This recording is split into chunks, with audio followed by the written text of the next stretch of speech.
আসসালামু আলাইকুম রহমতুল্লাহি ওবারাকাতুহু। প্রিয় দর্শক, আপনারা সবাই কেমন আছেন? আশা করি আল্লাহর রহমতে আপনারা অনেক ভালো আছেন। তো প্রিয় দর্শক, স্ক্রিনের উপরে একটি ছবি দেখতে পাচ্ছেন এবং কি ওই টাইটেলটা অবশ্যই আপনারা পড়তে পারছেন। কি লেখা আছে ওইখানে? কই যাবো আমরা? যারা এগুলা পছন্দ করে তাদের তো কোনো কথাই নেই, তাদের জন্য তো ভালো। কিন্তু যারা আমরা এগুলা পছন্দ করি না, এইসব কাজ কারবার, এইসব ভিডিও পছন্দ করি না, তাহলে আমরা কোথায় যাব তারা? ঠিক আছে, আমরা বলতে পারি যে আমরা অনলাইন থেকে সব কিছু ডিলিট করে এবং কি মোবাইল অ্যান্ড্রয়েড ফোন ব্যবহার না করে থাকা যাবে। একটা জিনিস সব কিছু মুখে বলা সম্ভব, কিন্তু করাটা অনেক কঠিন। মানে পৃথিবী এখন যেভাবে চলতেছে, যেই যুগ, এই যুগে এইভাবে সম্ভব না যে একটা অ্যান্ড্রয়েড ফোন ফেসবুক না চালিয়ে এমনি থাকা যায় না। তো ঠিক আছে, একটা উপায় আছে, এইটা যে আপনি অ্যান্ড্রয়েড ফোন যদি ব্যবহার না করেন তাহলে এগুলো আপনি দেখবেনও না, শুনবেনও না। যদি এটা অনলাইনে সীমাবদ্ধ থাকতো তাহলে অ্যান্ড্রয়েড ফোন ব্যবহার না করে থাকা যাইতো। তো এটা শুধু অনলাইনে না, এটা বাস্তবও হচ্ছে। পথে ঘাটে মেয়েরা কিভাবে হাঁটা চলাচল করে, তাদের ওড়না কোথায়, তাদের আচার ব্যবহার, মানে দুনিয়াটা এমন একটা পর্যায়ে চলে যাইতাছে যে হাদিসে যেভাবে বলছে না, যে এমন এক সময় আসবে মানুষ পথে ঘাটে জিনা করবে। ওই সময়টা আমার কাছে মনে হইতেছে এখন এখন এই সময়টা, বর্তমানের সময়টা। আর আরো একটা কথা, আমি সৌদি প্রবাসে থাকি। সপ্তাহ কিভাবে যাইতেছে, মানে উইক, এক সপ্তাহ কিভাবে যাইতেছে ওইটা বলা যায় না। মনে হয় কালকে দেখলাম শনিবার, আজকে বৃহস্পতিবার চলে আইলো। এটাও হাদিসে বলা আছে যে কিয়ামতের আগে সময় অতি দ্রুত পার হয়ে যাবে।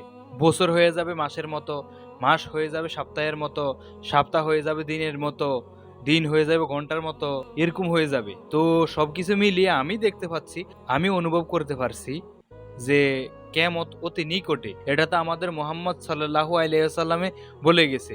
আমরা এমন এক যুগে এখন বর্তমানে যে আমরা কঠিন পরিস্থিতিতে আছি। আপনি ডান দিকে তাকান, বাম দিকে তাকান, সব দিকেই কোনো ভালো খবর পাবেন না। এদিকে তাকালে দর্শন, ওদিকে তাকালে দর্শন, ওদিকে তাকালে মারামারি, খুন খারাপি। প্রিয় দর্শক, দেখতেছেন দুনিয়াতে কি চলতেছে, কি হইতেছে। এখন নিজের ঈমানকে রক্ষা করা অনেক কঠিন। হাদিস আছে না, এমন এক সময় আসবে আপনার হাতের তালুতে আগুনের কয়লা রাখা সম্ভব হবে, কিন্তু ঈমান রাখা সম্ভব হবে না।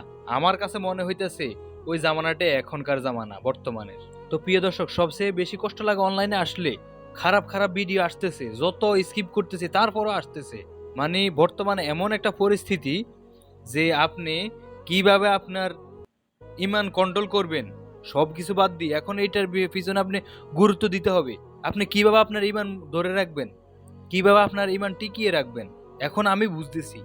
অন্য কেউ বুঝতেছে কিনা তা জানি না। তো প্রিয় দর্শক, কথা বললে অনেক কথা, আজকেও শেষ হবে না।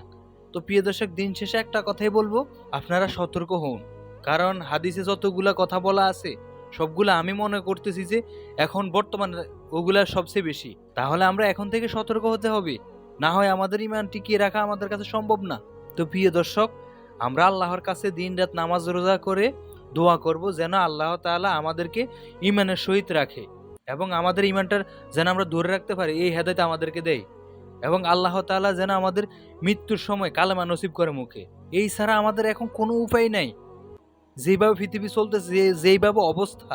তো প্রিয় দর্শক, আমরা আল্লাহর কাছে সবসময় দোয়া চাইবো যেন আল্লাহ তাআলা আমাদের সবাইকে পাপ কাজ থেকে উদ্ধার করে ভালো কাজে লিপ্ত করার সেই হেদায়েত দান করে।